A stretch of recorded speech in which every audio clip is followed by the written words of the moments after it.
జనగణనలో కులగణన చేపడతామన్న కేంద్రం నిర్ణయాన్ని కాంగ్రెస్ స్వాగతించింది. వీలైనంత త్వరగా కులగణన ప్రారంభించాలని కాంగ్రెస్ అధ్యక్షుడు మల్లికార్జున ఖర్గే, లోక్సభ ప్రతిపక్ష నేత రాహుల్ గాంధీ డిమాండ్ చేశారు. ఇందుకోసం కేంద్రం నిధులు కేటాయించాలని కోరారు. కులగణన అమలుకు కేంద్రం ఒక కాలపరిమితి ఇవ్వాలని రాహుల్ గాంధీ డిమాండ్ చేశారు.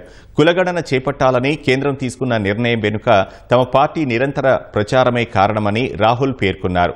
మహిళా రిజర్వేషన్ బిల్లు పరిస్థితి దీనికి రావద్దని ఆశాభావం వ్యక్తం చేశారు. 11 సంవత్సరాలుగా కులగణనను బీజేపీ వ్యతిరేకిస్తోందని రాహుల్ చెప్పారు. రిజర్వేషన్లపై 50% పరిమితి అవరోధాన్ని కాంగ్రెస్ బద్దలు కొడుతుందని, ప్రైవేట్ విద్యా సంస్థల్లో రిజర్వేషన్లు అమలు చేయాలని కేంద్రాన్ని కోరారు.